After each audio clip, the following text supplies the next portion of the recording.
What's good, YouTube? It's your boy, the official Cliffy J, and I'm back with another video. And today, I'm gonna be giving you guys my top 10 female challengers right now. Somewhat active. This is the part 2 to the video that I released almost 2 weeks ago, where I gave you guys my top 10 male challengers currently somewhat active, right?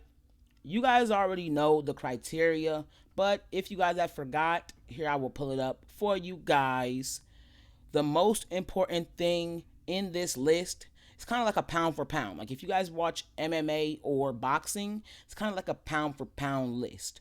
We're looking at your recent performances, really just your most recent performances whenever you were on the show last, your overall skill set in the competitions, your political ability, your social standing, all that, your potential to do well in future seasons, and then your activity in terms of how many seasons have you done recently and how many seasons are you going to do in the future. Are you looking to do? Are you someone that's like, I ain't really going to be doing a show like that? You know what I'm saying? Things like that. The perfect example is Chris Underwood, someone that's basically said he's not going to really be coming back to the show.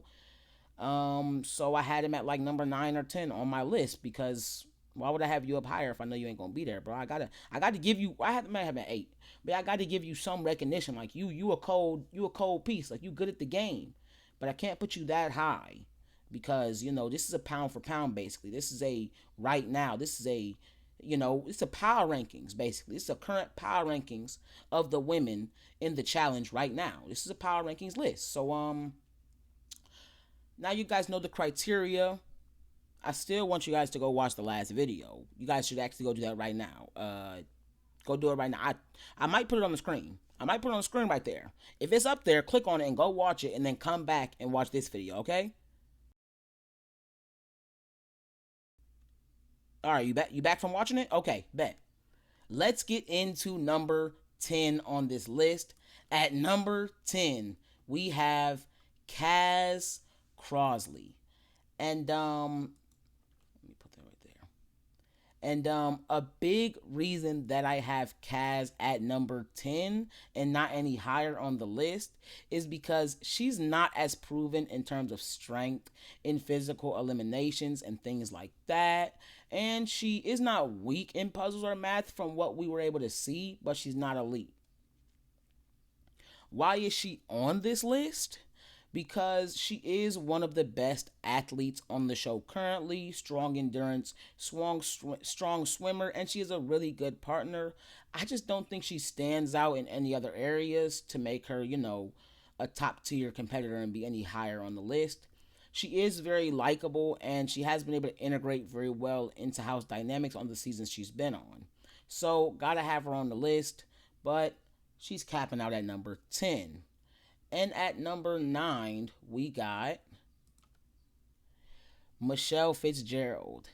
And a big reason that I have Michelle as a debatable on this list is because I would say that she's not as proven because she hasn't made a final, and she's not as physically strong as the top tier women and the best women that are on this list and things like that. Why is she on the list? Because she was dominant politically on Battle for New Champion. She's shown on multiple seasons now that she can be likable and she can, build relationships and showmances and things like that. And she also is a strong daily competitor. She's a very, very strong swimmer, and she is already one of the smartest females in challenge history. Let's move on to number 8. And at number 8, we have the people's champ, Narice Mateo. And why is she debatable? It's mainly because, strength and swimming. Like, she hasn't really shown to be exceptional in terms of her strength. And she's really shown to be a pretty bad swimmer. So I can't really have her too highly on the list. But when I'm looking at her overall skill set, other than swimming, she has literally the perfect skill set for most finals. And then she has shown that she's a very strong daily challenge competitor. So gotta have her on the list. She is really athletic, and she has good endurance while also being pretty smart. You know, she's a clutch performer. She puts in the work. She does what she got to do to be a beast, and she is a beast in her own right. So I gotta have her on the list. And at number 7 we have Desi Williams. And straight up, Desi would be higher on the list if she wasn't someone that I know is not going to be active. She's someone that's basically letting it be known I'm not going to be active. So can't have her too highly on the list. But at the end of the day, she's a beast. She's very clearly an elite female competitor. Pretty good politically. She's been able to integrate socially on both seasons she's been on, and if we're talking even like a little callback to Survivor, she integrated pretty well on there. She just became a big threat. So I look at Desi as someone that is well faceted and built for the challenge. Yeah, that crying and a lot of the stuff that was going on, her getting emotional and doubting herself could be a problem, but that's just normal. People gonna doubt themselves. Some people are confident, some people aren't. But at the end of the day, she step out and she gonna do it at the end of the day. She's a great competitor and she has to be on the list. Period. I'm really hitting that she has to be on here. You gotta have her shit a lot. I need to stop saying that. I need to stop saying you gotta have her on there. But you know what I'm saying? You gotta have Desi on there, bruh. I feel like that. I feel like you gotta have Desi on there. And at number 6, we have another person that's like you gotta have her on there. We got Tori Deal. She's probably the most well-rounded she's ever been as a competitor right now, as a challenger right now. But I still have a feeling that her best days are behind her. I don't know, maybe I'm just looking too deep into stuff, but at this point, I believe that Tori could win any given season. She has to be a top player in the power rankings going into seasons, right? And she's basically a shoe-in to make the final every single time, which to me is very similar to Cara Maria. Like, like she's a shoe-in to make the final basically every time, and she's like someone that could win any given season. We all know it's little things that like fuck Tori up. It's little weaknesses, little twists, little, you know what I'm saying? It's not like USA 2 was bad though. USA 2 was bad. That wasn't little. She just was performing terrible. But usually Tori just has little bumps and bruises in the world that messes her up. Like she's a very, very solid competitor in every shape, in terms of athletically and mentally. She's not weak mentally. She can do math, she can do puzzles. Not like she's the best at them, but she is someone that can get them done. And at number 5, we got Michaela Bradshaw. And this is another one of those where it's kind of based off of potential. Potential definitely contributes to why I'm putting her this high on the list. But when we're just looking at her ability as a competitor, as a challenger, she has shown to be pretty good politically. She thinks the game, steps ahead and stuff like that. She is very physically strong, naturally athletic, and she is not a slouch in terms of puzzles and mental challenges. So, you know, this is actually where I would have Desi. I would have her, Desi, and Tori all like neck and neck. I think they're all debatable on the same tier. This is where I would have Desi. This is where I got Michaela. You know what I'm saying? Gotta have her on the list though, for sure. And at number 3 and 4, this is where it gets super tough. This is another tier, another gap between the women. It's so tough for me to decipher between Cara Maria and Casey, especially currently. Like, it's probably even tougher now than ever. Because Cara had a really good season her last season, but so did Casey. Like, that's the thing. They both showed that they're still elite. And Casey showed some different layers to herself as a competitor that really make me look at Casey as someone that I gotta have her up here, gotta have her in the top 4. Same with Cara. Cara has always shown it, not always, but more recently in her career that she's shown that she's no slouch in anything. They're both very well rounded in terms of strength and athletics. Cara is more proven in terms of memory games.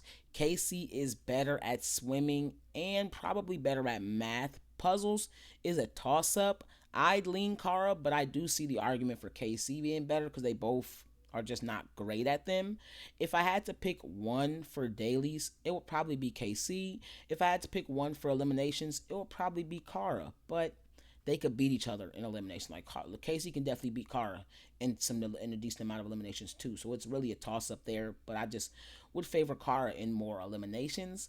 While in a final, I definitely think it's a toss up. I might say that I prefer KC if everything is equal and she's healthy, because she really is a machine. She's a marauder. So I feel like I gotta have her. I feel like I gotta have her above Kara, but it's really really close, and I could see the argument either way. I do have a feeling though, due to wear and tear and aging, that Casey and Kara are both gonna see a fall off, like because if they're not in their athletic primes, are they really like top tier females? Because I feel like a big reason that they're both so good is because Kara is like in better shape than everybody, and Casey is more athletic than everybody, and also in great shape. So it's like, we gonna see. I have a really really like weird feeling that both of them are gonna fall off this season, but I see all the older ladies falling off this season. So I mean, it's just up in the air right now. It's up in the air. And at number two, we've got Jenny West. And it's not her fault that she hasn't been active. Normally with these lists, I would knock her for not being on the more recent seasons, but she was just on Total Madness, which isn't that many seasons ago, and she's wanted to compete. She's been an alternate for multiple seasons. It's just production being stupid. So not really gonna knock her for that. We already know Jenny's level. Like, we know she's an elite, physical competitor, very athletic, very good swimmer, very like in very great shape. Also good at math, also good at puzzles. She really has no weaknesses. I could see physical strength being a weakness in an elimination against the other elite competitors that are big. Like, she's not as like, she is big, but I don't know if she's as big as Laurel. I mean, I know she's not as big as Laurel. You feel me? Like, but I could see like Laurel, Casey, Kara, even possibly, Tori, yeah, like out strengthen her. Like, I could see these girls out strengthen her. So that's my only thing with her. And then she is less experienced. She's less physically dominant. She's less a couple things than the person that I have at number one. So I'm gonna have to go ahead and put her at number two, but she's a beast in her own right, and she got to be on here. And at number one, we've got arguably the female GOAT, but that doesn't matter in this conversation. We got Laurel Stucky. And All Stars 4 is the main reason I have her at number one. Not really, not really. Okay, that's the wrong way to say it. Other than recent performances, she is number one on the list.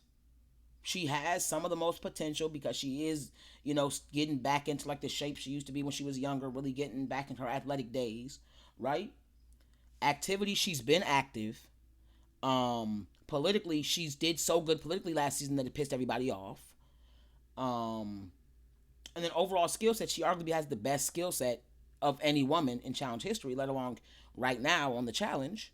It's like her and Jenny West, you know what I'm saying? So like, when I'm looking at Laurel, other than recent performances, and when I say recent performance, I'm saying other than All Stars 4, because All Stars 4 was a strong performance. She's clearly number one. And she's proven.